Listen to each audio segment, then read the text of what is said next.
Between a controversial finish at the end of the Louisville-North Carolina game and discussing more possible head coaching options, there's a lot to talk about on this episode of the Locked On Louisville podcast. So without further ado, let's get right on into it.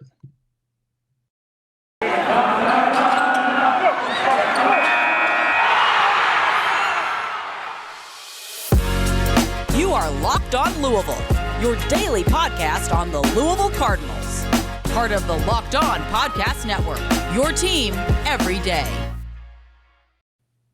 What is going on, everyone? Welcome into the 6-month anniversary of the Locked On Louisville podcast. I'm your host, Dalton Pence. I serve as a credential media member for Cardinal Sports Zone, and I also do some PA announcement work for the university.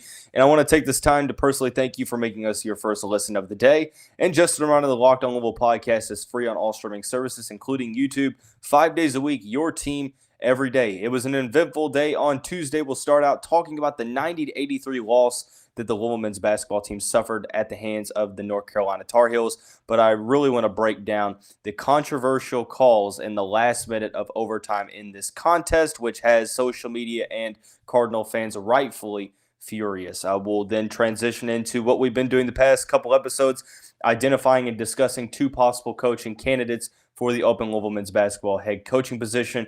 In this episode, we will discuss Purdue's Matt Painter and Ohio State's Chris Holtmann. And then the final segment, we will discuss the women's basketball's very close win over Miami on Tuesday evening and discuss what all happened down in crunch time in Coral Gables on Tuesday evening. Before we get into the content of today's show, be sure to check myself out and the podcast out on all socials. You can follow my personal Twitter in the graphic at the bottom left-hand of your screen. The podcast Twitter page is at @LO_Louisville. So let's get right on into it.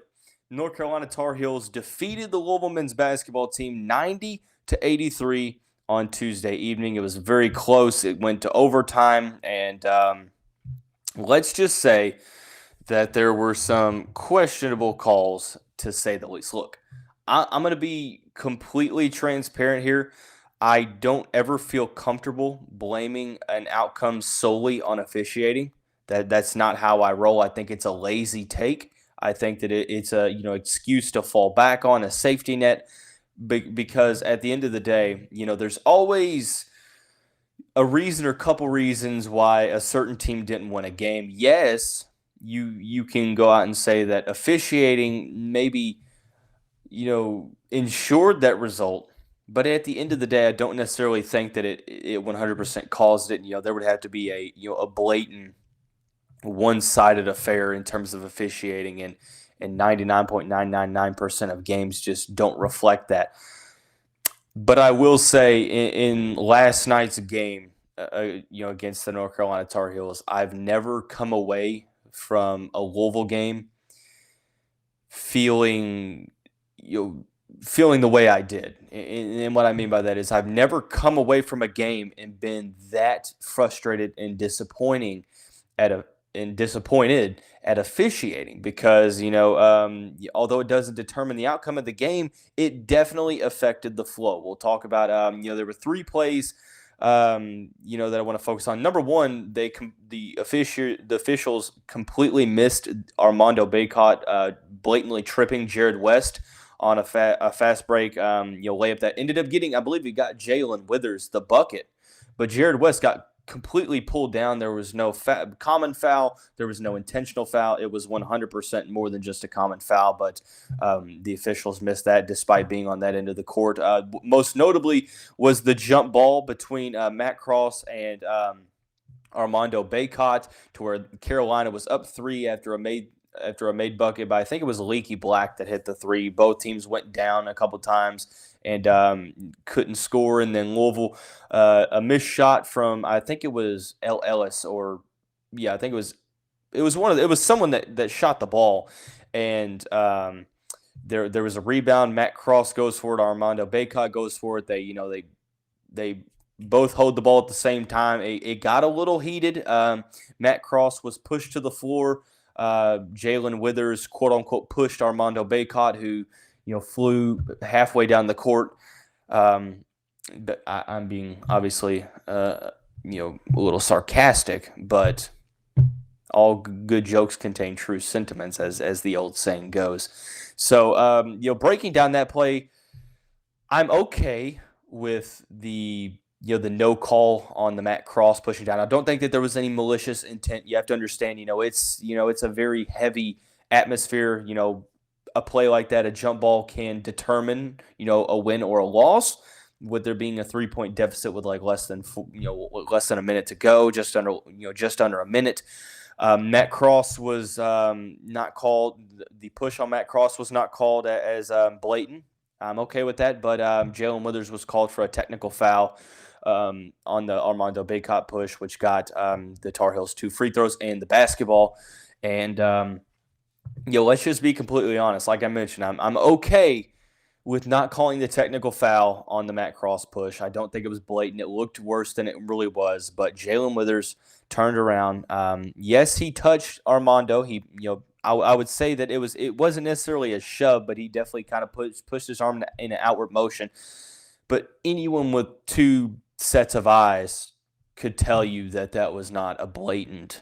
It wasn't a blatant push in the fact that Armando went flying back, arms flailing, sold the call. I mean, it's not that's not rocket science to understand what happened there. It was, for lack of better terms, a flop that wasn't called, but instead was called technical foul in Louisville. Louisville was down by 3, and then you see what that did in terms of the momentum.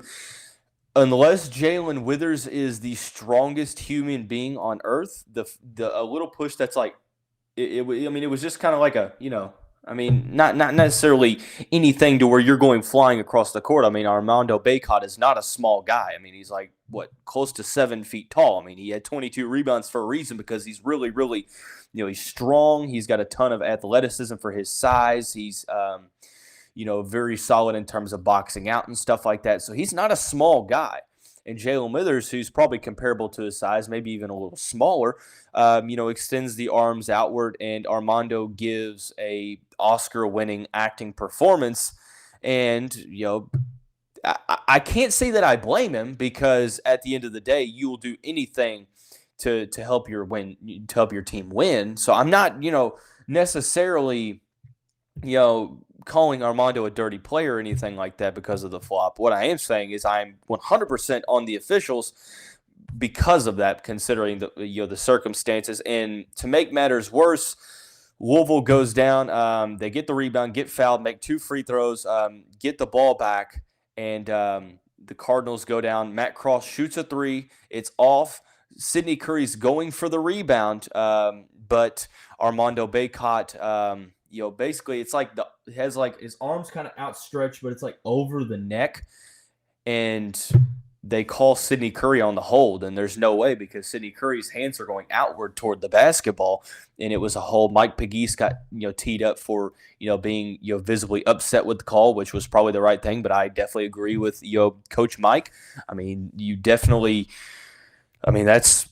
I would be upset too. Probably would have got tossed if it was me, but ultimately it was the combination of questionable calls, and it was the worst display of officiating that I've seen probably ever. I'm not sure that I've ever seen calls blown like that. 3 straight calls, the first one being a little bit more discreet since it wasn't, as blatant to see, but the next 2, all eyes are on the play, and they completely botched the technical foul calls. And not to make matters worse, they reviewed it for nearly 5 minutes. I mean, it was close to about 5 minutes of review time, because you have to get this call right.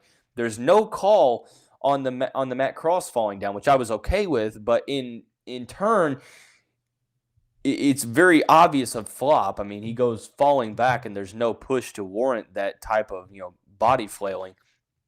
And there's a technical foul called instead. So I was extremely frustrated with that call. I think that it completely altered the momentum here. The Cardinals did have their opportunities, but ultimately, looking into this game, Ellis, 25 points, really caught fire in that second half. Made all 5 of his 3-pointers in the last 20 minutes of regulation. 4 for 4 from the line. He did shoot 8 for 21, so not the most efficient, but he was incredibly clutch in this one. 25 points to lead the Cardinals. Jae'Lyn Withers had 12. I really liked what I saw from him.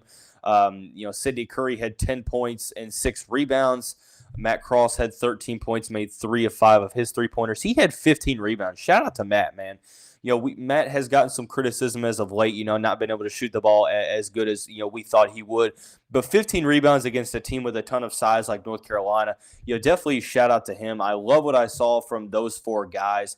Noah Locke didn't necessarily shoot the ball all that well. Sam Williamson had 2 points. Gabe Wisnitzer had 0. Jared West had 5. North Carolina did not get a single point from their bench. 3 guys appeared, 0 of them scored. Brady Manick, who was incredibly clutch down the stretch, 24.6 rebounds. Armando Bacot, 19 points, 22 rebounds, and that kind of makes it even more obvious that Jae'Lyn Withers pushing him isn't going to send him to the three-point line, flailing like he got hit by a bus or something like that, or you see what I'm saying. Like I said, no disrespect to Armando, because at the end of the day, you do what you can to help your team win. He's just competing, his hardest. This is more directed toward the officials, because Armando was very solid all night long, 19 points, 22 rebounds. So you saw that he got his way most of the night. R.J. Davis, Caleb Love combined 9 for 33 on the evening, and I believe it was 34 points. And Leaky Black was 4 for 4 from the field with 13. So overall, very winnable game for Louisville. This was one that I think they should have won, but as you can see why officiating is so important in this one. But shout out to the Cards. The energy was there, the fan atmosphere was there. There's definitely some revitalized juice and energy back into this program, and we're just looking to finish the season out strong. Shout out to Ellis, who's going to be on an all-ACC team next year, possibly with Sidney Curry as well.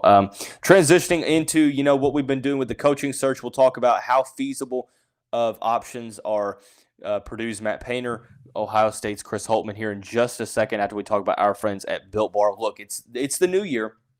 So that means New Year's resolutions. If yours is about getting fit or eating healthier, make sure you include Built Bar in your plan. It's the protein bar that tastes like a candy bar, and it makes it easier to stick to your resolution because it tastes good. You'll want to eat it. You want to eat healthy. Sometimes it gets boring. Where we're at now, the second day of February, you're thinking to yourself, maybe it might just not be worth it. Where's the chocolate? Well, good news is Built Bars are covered in 100% real chocolate. All of them are healthy as well as just plain downright delicious. And there's so many flavors to choose from coconut, almond, peanut butter brownie, cookies and cream, my favorite, salted caramel, etc. A ton of limited time flavors that you can check out at Built.com. So do yourself a favor, go to Built.com and use the promo code LOCKED15 and you'll get 15% off your order. Once again, that's use the promo code LOCKED15 for 15% off at Built.com. All right, moving forward into the coaching search, we're continuing. There hasn't been a ton of news. So right now, until we hear about more concrete candidates, although it seems like Kenny Payne is the overwhelming favorite, there haven't really been anybody outside of Bruce Pearl that's been truly linked to the job. There's been some initial rumors and stuff like that. 2 of the coaches that were involved in those rumors are Purdue's Matt Painter and Ohio State's Chris Holtmann. We'll talk about why. Both are good options for the job. I'm just not necessarily sure the chances that either one end up as the Cardinals head coach. We'll start out with Matt Painter. Painter currently at Purdue. As people know, he's been there since the 05-06 season. Overall, he has a win percentage of about 68%, 398, 192 in his tenure as the head coach in West Lafayette. 13 seasons, 0 Final Fours. He's 15-13 in the NCAA tournament, most notably in 2019, where they were just a couple plays away from making the Final Four that year against the eventual national champion Virginia Cavaliers, which was an incredible game, one of the best games I've ever been to. Shout out Carson Edwards for setting the Yum Center on fire, metaphorically speaking. But overall, I love Matt Painter as a coach. Some Louisville fans have given me crap like, Matt Painter, he hasn't necessarily done anything in the NCAA tournament. True. He has not made a Final Four, but when you talk about possible candidates realistically and who's available, I think Matt Painter is kind of in that tier of probably the best, one of the best coaches that you could possibly go out and get. He's 51 years old. There's been questions of whether or not he would truly want the job. He's a native of Fort Wayne, Indiana, so maybe he wants to stay in the Hoosier State. But ultimately, Louisville is a better job than Purdue, although they might not have had the as much success as the Boilermakers have had since 2017-18. The Cardinals are still obviously a better program. That shouldn't really come as a shock to anyone. That's no disrespect to Purdue, by the way, either. But Matt Painter, coaching style-wise, he's very defensive-minded, very defense-centric as a coach. He really stresses both half-court and transition defense, taking care of the basketball, rebounding, etc. But one of the things that I found interesting when reading up on Painter's coaching tendencies is how well he is able to, construct his coaching philosophy based upon the personnel on a certain year's team. And I think that that's really, something that is incredibly valuable, is to have a coach that can adapt on the fly and isn't forcing a square peg in a round hole, so to speak, metaphorically. So I like Mike Painter. Who knows? Mike Painter be good too. Matt's younger brother. I don't know if Matt has a younger brother, but you get what I'm saying. I like this option. I do think Matt would be a great fit at Louisville. I think that his teams play extremely hard, and they're very solid. But it would drive some Louisville fans off. It would kind of be uninspiring due to the fact that Painter hasn't necessarily made a Final Four in 13 seasons, despite having some good teams. And but I will say that I think he'd be more equipped for better success at Louisville than he would be at Purdue. Right now, I think his buyout is about $1 million. His contract goes to the end of the 23-24 season, if I'm not mistaken. And I think the buyout's at about $1 million. He's making about around $3 million annually, which Louisville was paying Chris Mack for. So he is, I think he checks all the boxes for what you would want. As a head coach of Louisville, a pretty respectable recruiter, considering he's at Purdue. But I don't think that necessarily he has been an option that has been talked about a lot, and he hasn't been one that's been rumored past some initial conversations. Another guy that hasn't really been talked about a ton, maybe just a tad bit more than Painter, just because of his roots to Kentucky. That's Ohio State head coach Chris Holtmann. Holtmann is a native of Lexington. Has a coaching record. He's won about 62% of his games. 214 and 134. He's coached at Gardner-Webb, Butler, and Ohio State. He spent 3 seasons at Gardner-Webb, made the NCAA tournament all 3 years at Butler. 5 years at Ohio State. 4 previous. He's made the NCAA tournament every single year. They probably would have made it the COVID year when they were 21-10. They were 19th in the AP poll and as high as number 2 that year. Currently, they're 13-5.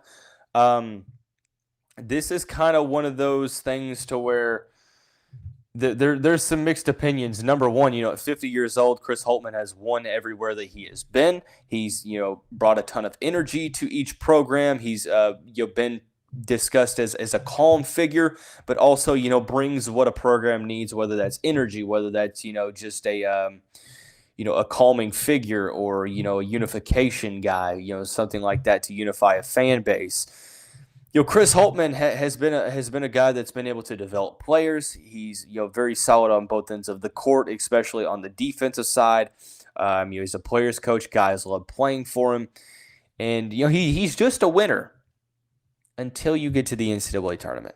That's where most of the gripes that I've seen from the Louisville fan base come about. He's at the point where last year they were a number 2 seed in the tournament. They lost to number 15 Oral Roberts. I don't think he's necessarily. You'll have to forgive me. I don't think he's made a. He hasn't made a Final Four. He's 6-6 in the NCAA tournament. I don't think he may have made. He hasn't made an Elite Eight, is what I'm trying to get at. I forget if he's made a Sweet 16 or not. But there hasn't been a lot of success in the NCAA tournament. That's kind of made some Louisville fans kind of wince a little bit. I do think that he is a pretty solid candidate. I think that he would obviously consider the job, considering his Kentucky roots. And if it makes you feel any better, if you're a Louisville fan listening to this, every time someone talks about when John Calipari retires or leaves Kentucky, Chris Holtmann is always one of the names that is brought up in the conversation due to his roots, that he would be considered. I think he's a very good X's and O's coach. He's a solid recruiter. But I think that he wouldn't necessarily be a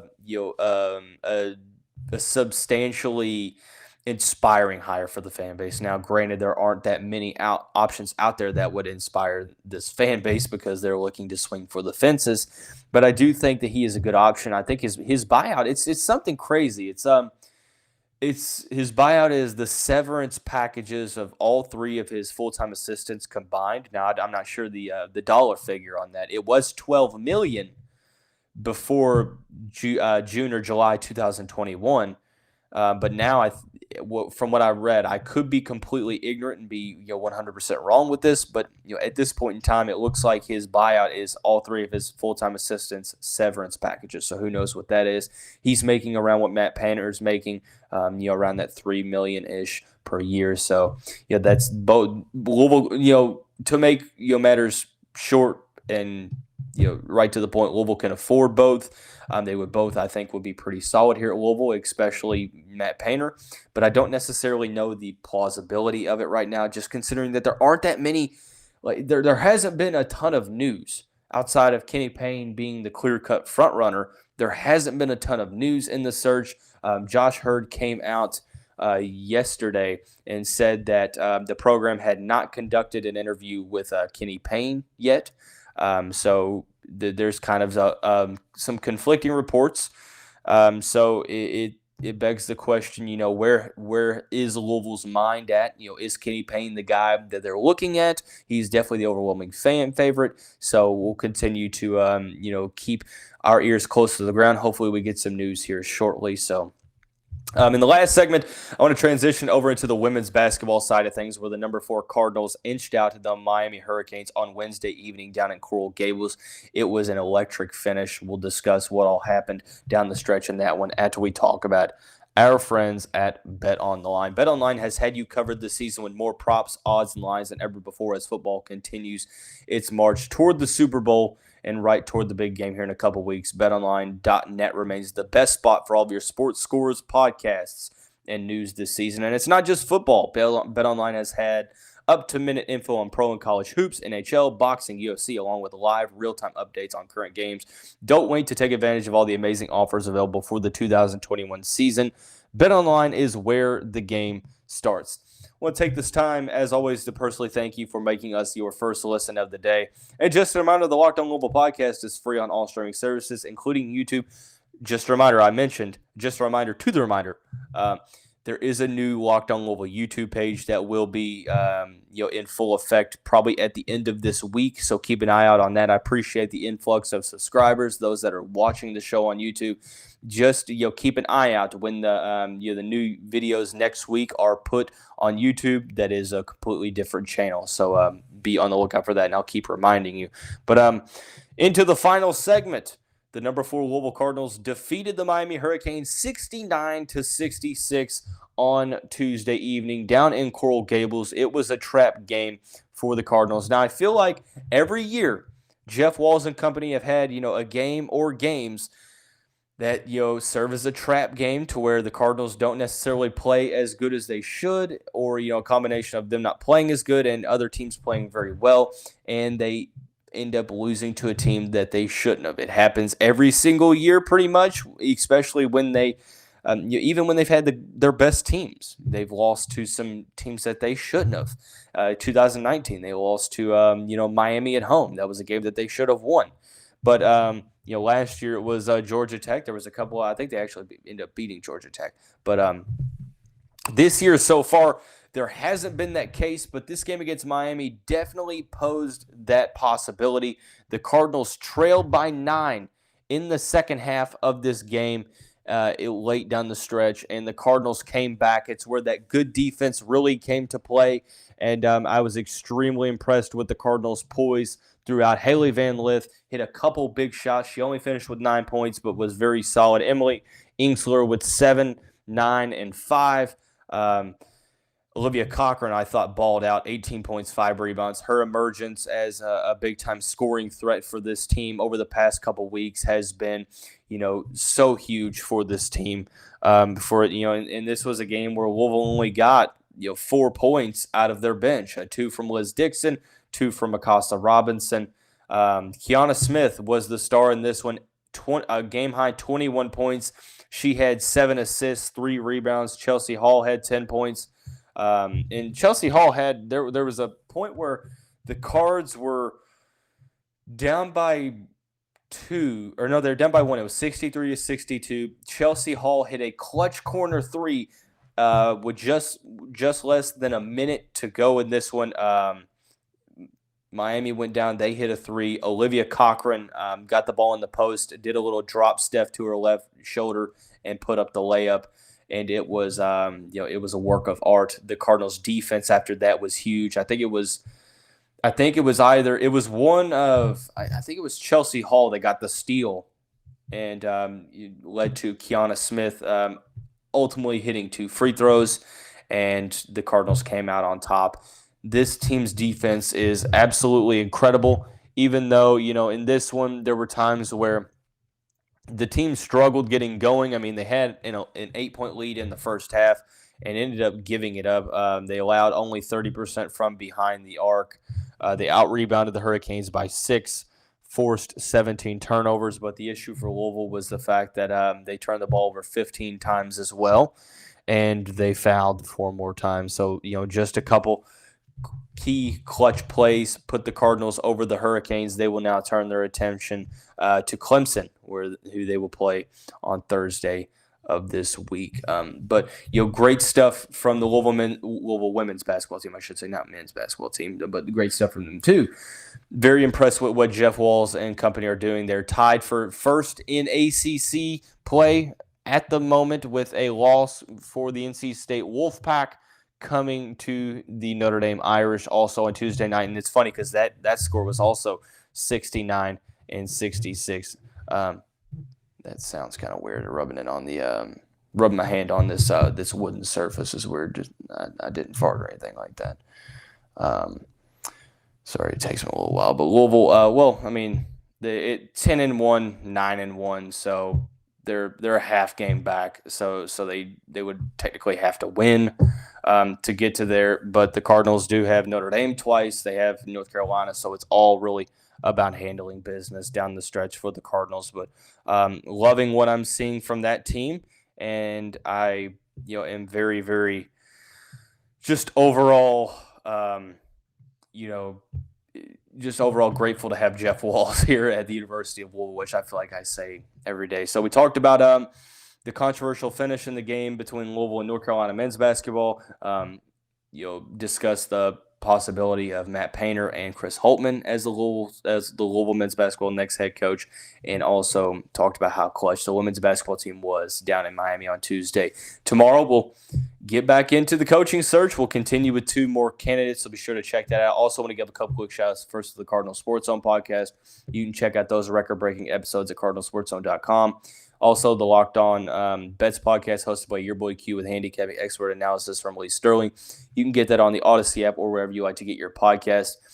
Today marks the 6-month anniversary of the launch of the Locked On Louisville podcast. I still remember recording the first episode in a vacation rental in Destin, Florida, with a house full of people and trying to find the time to record. And we've come a long way from adding it on YouTube to, having over 125 episodes. It's been one hell of a journey that I'm very fortunate to be leading.